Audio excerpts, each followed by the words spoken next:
Hi friends, welcome to my channel Snigdha వంటలు.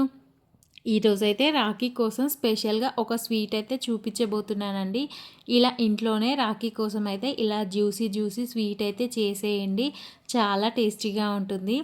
చాలా సింపుల్గా చేసేసుకోవచ్చండి ఈ రెసిపీ మాత్రం. దీనికోసం అయితే ఒక గిన్నె తీసేసుకొని హాఫ్ కప్పు వరకు అయితే పెరుగును వేసేసుకోండి. ఇలా పెరుగు వేసేసుకున్న తర్వాత ఇప్పుడు ఇందులోనే 2 టీ స్పూన్ల వరకు నెయ్యిని వేసేసుకోండి. ఇలా నెయ్యి వేసేసుకొని మొత్తం ఒకసారి కలిపేసుకోండి. ఇలా నెయ్యి మొత్తం పెరిగి పట్టేలాగా కలిపేసుకోండి. ఇప్పుడు ఇందులోనే 2 కప్పుల వరకు మైదా పిండిని వేసేసుకోవాలి.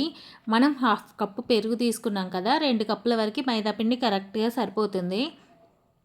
ఇలా మైదా వేసేసుకున్న తర్వాత ఇప్పుడు ఇందులోనే హాఫ్ టీ స్పూన్ వరకు బేకింగ్ సోడాని అయితే వేసేసుకోండి. ఇలా వేసేసుకొని మొత్తం ఒకసారి కలిపేసుకోవాలి. మనం వేసుకున్న పెరుగంతా పిండికి పట్టేలాగా బాగా కలిపేసుకోండి. ఇలా పెరుగంతా పిండికి కలిసిపోయిన తర్వాత వాటర్ని కొంచెంగా వేస్తూ పిండిని అయితే కొంచెం హార్డ్గానే కలిపేసుకోండి. మరీ సాఫ్ట్గా అవసరం లేదు. ఇలా పిండిని అయితే ఇలా కలిపి ఒక 10 నిమిషాల పాటు పక్కకు పెట్టేసుకోండి. ఇప్పుడు మనం పాకాన్ని అయితే రెడీ చేసేసుకుందాం. ప్యాన్ పెట్టేసుకొని 1.5 కప్పు వరకు పంచదారని తీసేసుకోవాలి.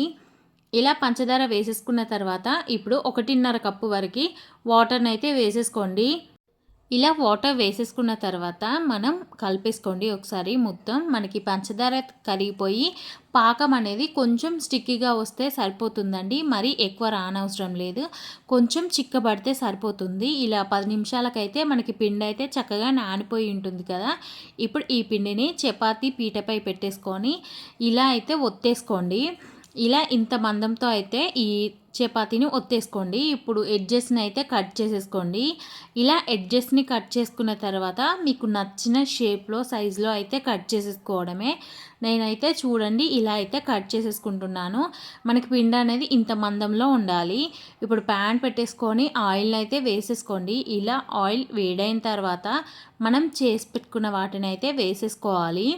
ఇలా ఆయిల్లోకి అన్నీ వేసేసుకొని లో ఫ్లేమ్లోనే మనం వేసుకున్న స్వీట్ అనేది పైకి తేలేంత వరకు కుక్ చేసేసుకోండి. ఇలా ఒక 2-3 నిమిషాలకి ఇవైతే పైకి తేలుతూ ఉంటాయి. ఇలా పైకి తేలిన తర్వాత రెండో వైపు కూడా టర్న్ చేసేసుకొని లో ఫ్లేమ్లోనే మంచిగా వేయించేసుకోండి. మనకి లో ఫ్లేమ్లో వేయించుకుంటేనే పిండి అనేది లోపల వరకు కుక్ అవుతుందండి. అప్పుడే మనకి స్వీట్ అనేది చాలా టేస్టీగా ఉంటుంది. ఇలా మంచి రంగులోకి వచ్చిన తర్వాత వీటిని అయితే తీసేయండి. ఇవి వేడిగా ఉన్నప్పుడే మనం షుగర్ సిరప్లోకి వేసేసుకోవాలి. ఇలా షుగర్ సిరప్లోకి వేసేసుకొని ఒక 2-3 నిమిషాల పాటు ఉంచేసుకోండి. మనకి షుగర్ సిరప్ అనేది పూర్తిగా పీల్చేస్తాయి ఈ స్వీట్ అనేది.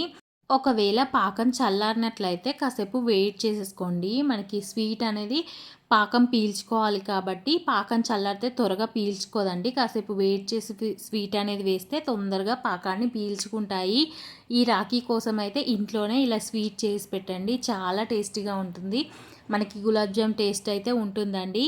జ్యూసీగా చాలా బాగుంటుంది. నోట్లో వేయగానే కరిగిపోతుందండి ఈ స్వీట్ అయితే. ఈ వీడియో నచ్చితే లైక్ చేయండి, షేర్ చేయండి, అలాగే నా ఛానల్ని సబ్స్క్రైబ్ చేయండి. Thank you for watching Snigdha వంటలు.